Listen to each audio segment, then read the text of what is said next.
God, Trump, and the future of America. So, I mean, basically... Trump would probably like to switch the order of those. Yes. But nevertheless... I would like to remove one of them. I thought, God, I know. Trump too?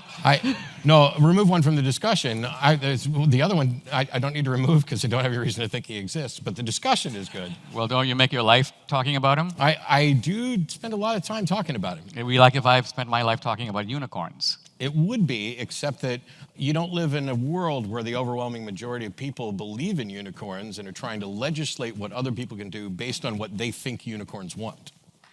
Sachi, what is, since we're into it.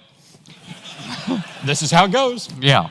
What is a specific, concrete example of someone trying to do that? Of trying to... Well, somebody who says, God told me X, and I want you, Matt, therefore, to do Y. Oh, it's Who says that? Who takes that position that you're spending your life fighting?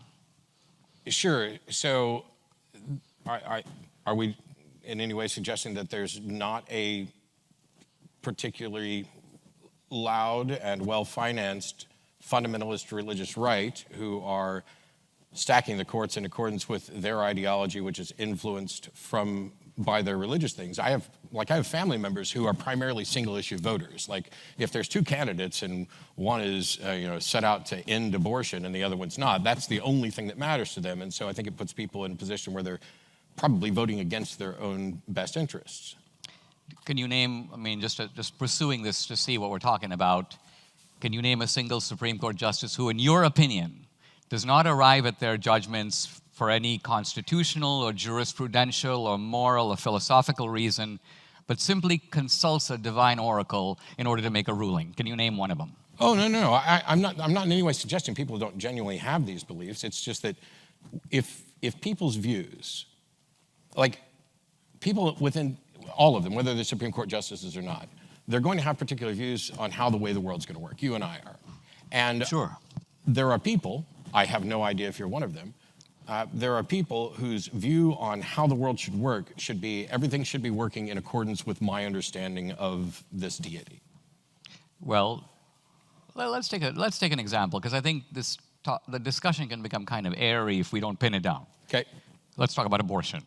Sure. Okay. Did you know, for example, that Christopher Hitchens was pro-life? I know, for example, that Christopher Hitchens was not pro-life. Well, he was. So there's two different aspects of this. First of all, it doesn't matter what Hitchens believed in the first place, but he wasn't in favor of making it illegal. And my primary issue when it comes to like abortion is the legality, not whether or not somebody thinks it's immoral or not. I interviewed Hitchens years ago for a magazine, and we talked about this issue. And he made what I thought was an interesting point coming from an atheist perspective, which was, he said, look, it's one thing if you say that you believe in Hindu reincarnation, in which we have many different lives, or if you believe that there is a life to come in which if you happen to be terminated in the womb, you're going to go to life everlasting. He goes, I don't believe any of that. I believe we have one life. This is it. This is the only one. And so ultimately, it is the greatest value.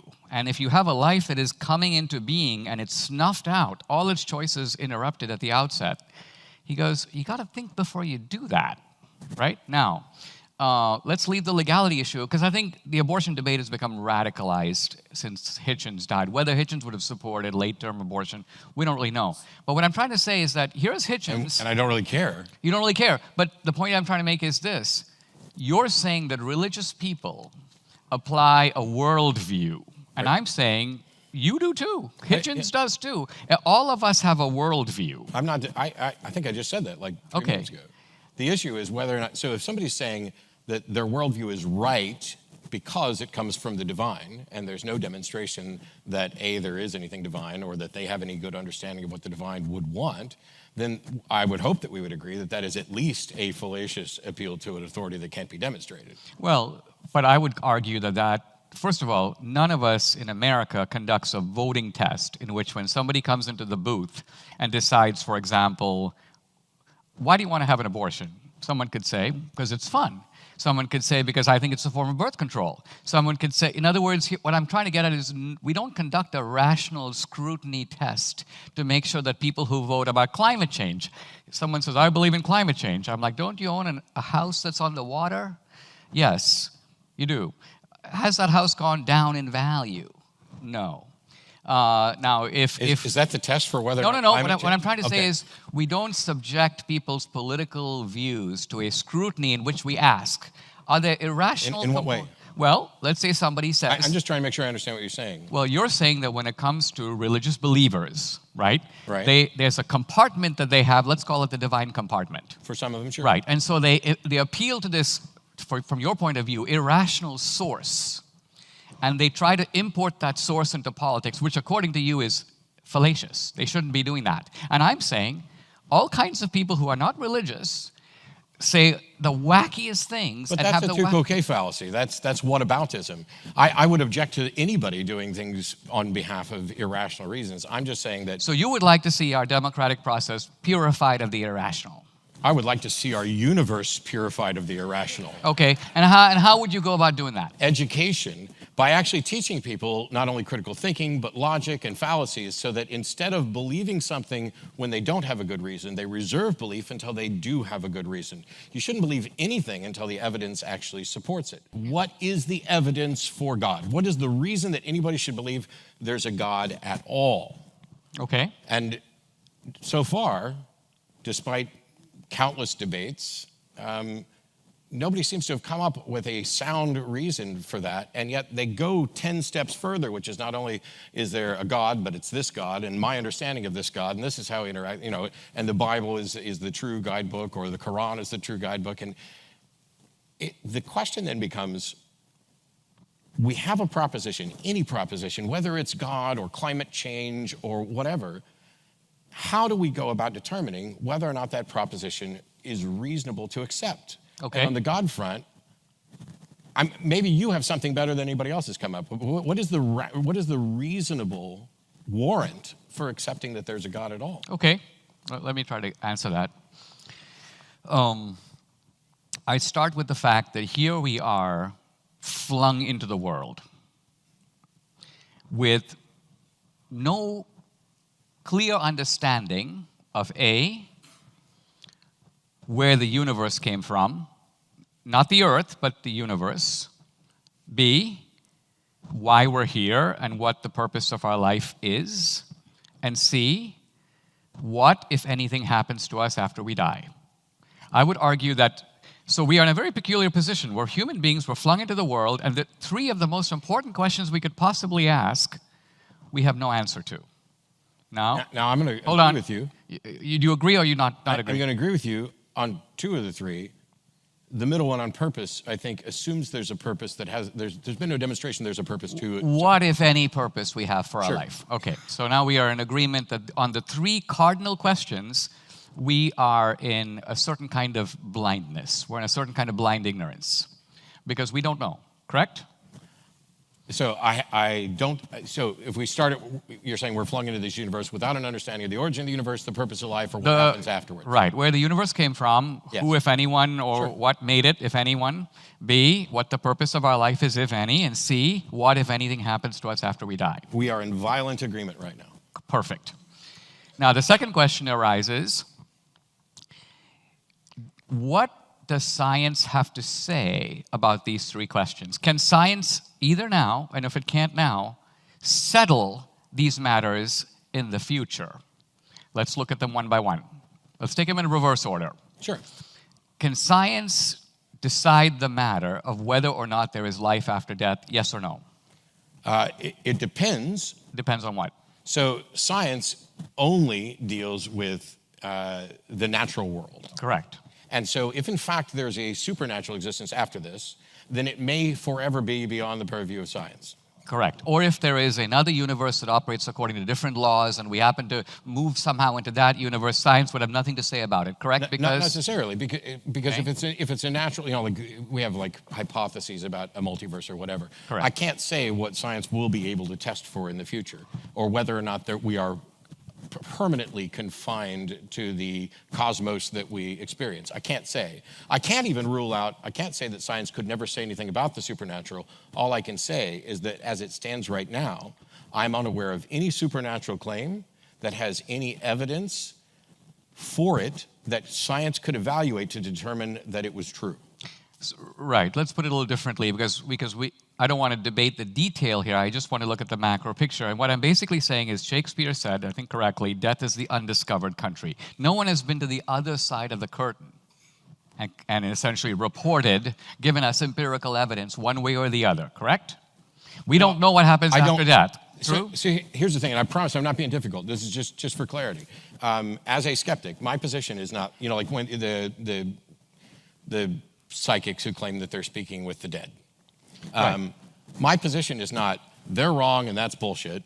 My position is, they cannot demonstrate that what they're actually doing is what they claim. And so I can't say, nobody's been to the other side and communicated back. I can just say there's no reliable evidence for it, and I don't know what shape that evidence would take in order to demonstrate that. Okay, I want to come back to that because that you've now made to me a very striking claim, namely that we should, I think you're saying, disbelieve all claims for which there is not sufficient evidence. So, not just that we should take an agnostic position, but we should disbelieve them. That's two different things. Oh, so if you mean disbelieve as in believe they are not true, that's the exact opposite of what I just said. Okay. What I said was we should believe things when there's evidence for it, and that is both the proposition that the supernatural is real and the proposition that the supernatural is not real. Okay. So agnosticism isn't some middle ground between believing X and believing not X. There is no middle ground. You are either convinced of X or you are not convinced of X. And I'm not convinced that the supernatural is real. That doesn't mean that I'm convinced that the supernatural isn't real. It's kind of like if you go into a courtroom, Okay. I may have to say not guilty, even if I'm not convinced of innocence, because the burden of proof is on the claim of guilt. And so the people who say, I have good evidential warrant to believe in the supernatural, have adopted a burden of proof, and they have to meet it. And until they do, I am not convinced. Okay, but let's be clear about what that burden of proof is, because I'm not saying I have definitive proof that God exists or these are his attributes. Here's what I'm saying. I'm saying I don't know if there is a God in the sense of no. I'd call myself a believer. Now, right away, we distinguish between a believer and a knower, right? Sure. It's an important Knowledge is a distinction. subset of belief. I believe there's a place called Papua New Guinea because I trust maps and I've studied about it. But I know my brother. I wouldn't say I believe I have a brother because I know the guy. So knowledge. Are you saying you don't know that there's a Papua New Guinea? No, I'm saying I know it in the sense that I accept the authorities from which I learn about it. Sure. I trust it. Well, and if for I went clarity, there, it's not just relying on authority. It's actual evidence. So you have a belief in a proposition. right? Whether or not it qualifies as knowledge is a separate question because knowledge is a subset of belief. In philosophy, it would be justified true belief. I tend to use a more kind of colloquial because I'm a dilettante. I'm an uneducated oaf who just talks a lot. But if you have a proposition and you accept that it's true, that's all I mean when I say I believe it. You either accept it or you don't. If I say I know it, all we generally mean, all most people mean when they say I know something is that they really, really, really, really, really, really believe it. They're talking about the confidence level that they have in that proposition that it is likely true. And when we say I know something, generally we're saying, I believe this to the extent that it would be worldview altering to discover it was wrong. And so I believe there's a Papua New Guinea. I would actually argue that I know, I have evidential warrant that there's a Papua New Guinea without actually ever having been there. This is, people used to do the, you don't know there's an Australia. Well, I do now because I've been there. But even before I was there, I think that I had evidential warrant for it. Yeah, but okay, I agree with that. And I know that there's a Papua New Guinea in that sense. Let's take a different example. If, let's say I were to tell you I'm from India. Okay? You have no reason to doubt me. You probably believe I'm from India. Yeah. Now, you don't actually know that.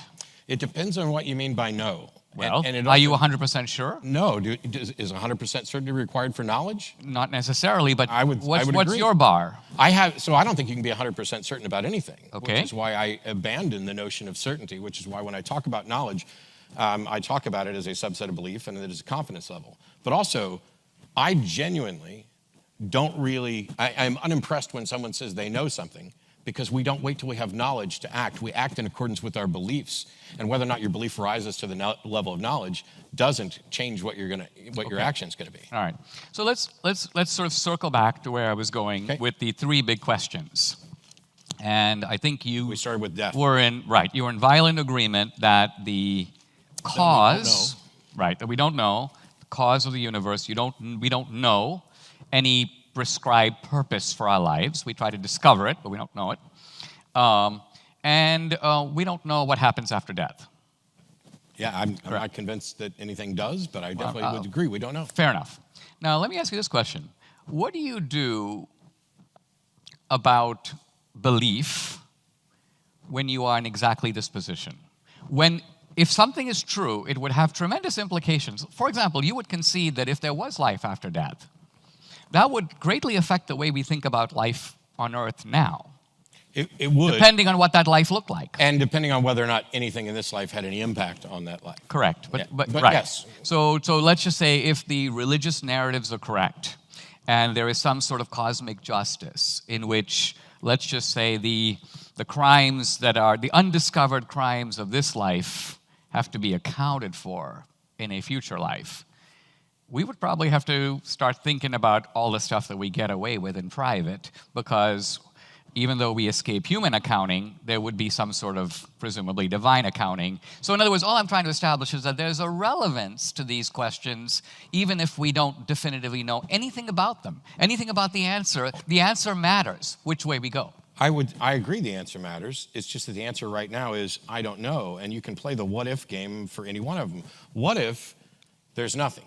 What if it's the end? What if there's a being who's going to judge you based on whether or not you fell for things without sufficient evidence? What if that's the criteria? Okay, so what you seem to say is, I think about something, and if I really can't answer the question, right, I take the default position that that something doesn't exist until evidence shows up that's going to convince me it does. Of course. That's your view. That is sound epistemology. That accepting, sound epistemology according to whom?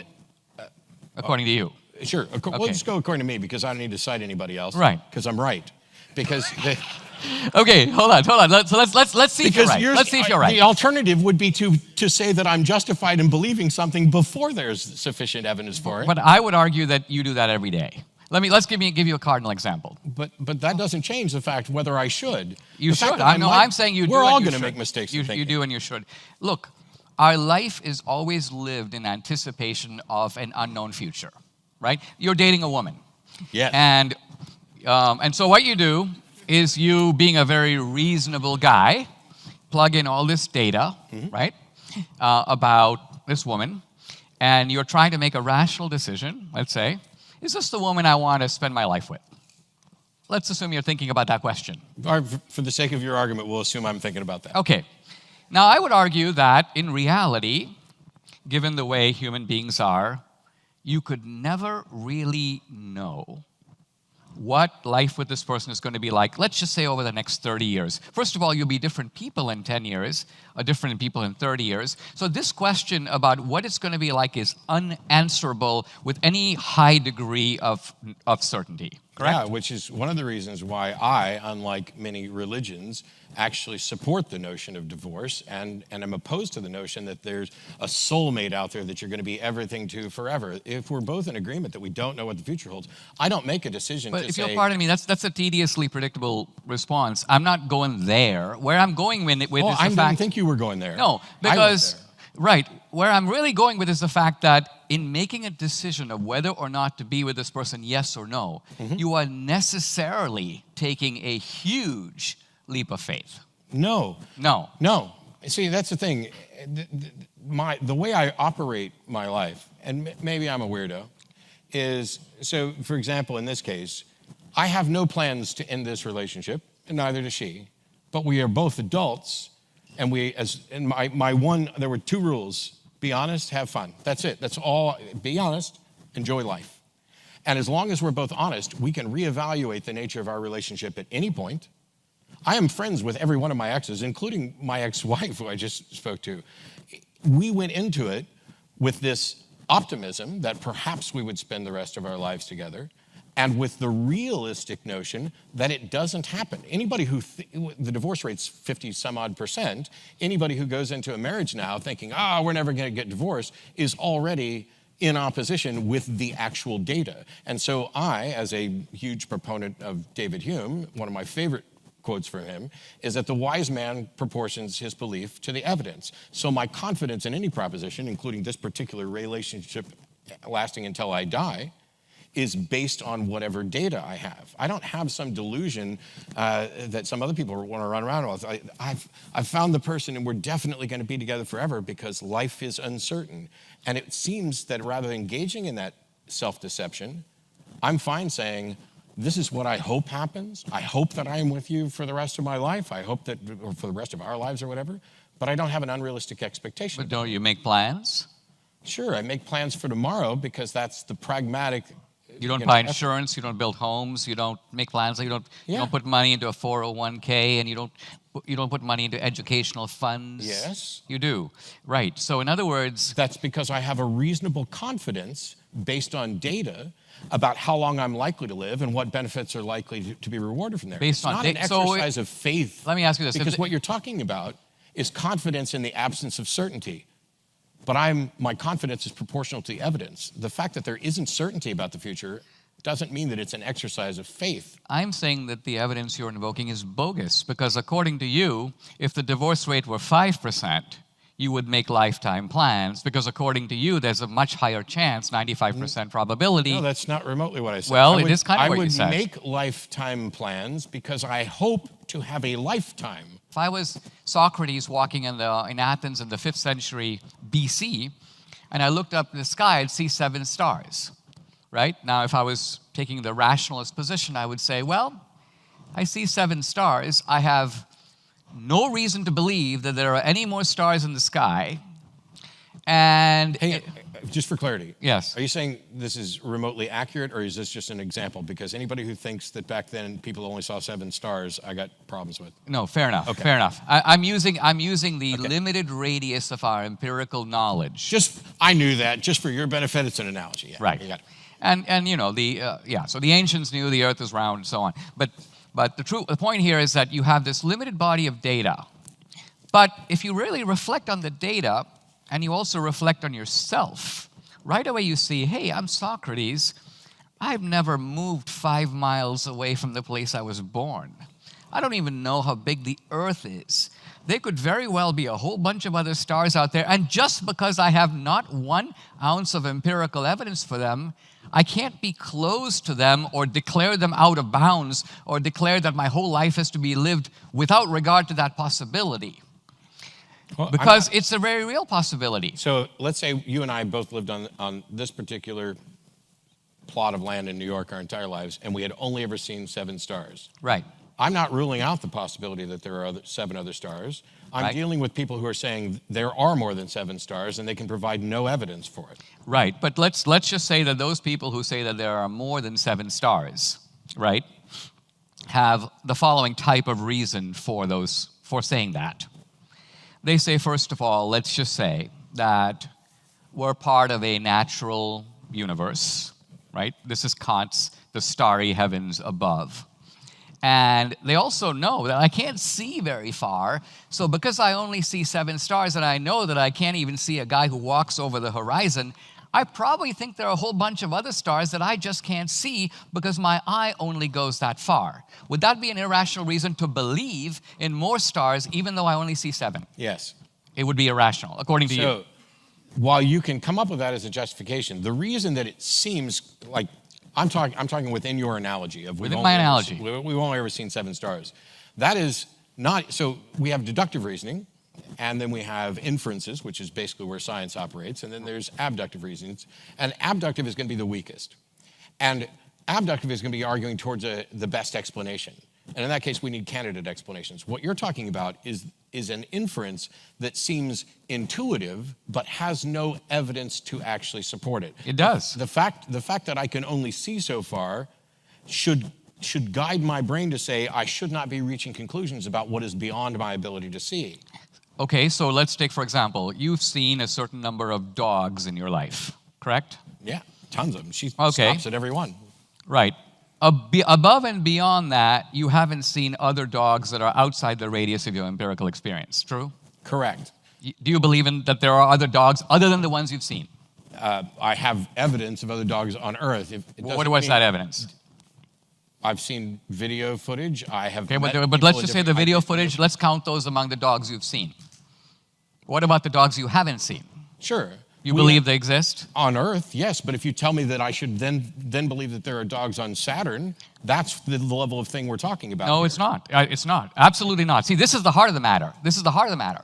Because according to you, religious people believe that there is a God who, like in ancient Greece, inhabits the natural world that's living on another planet.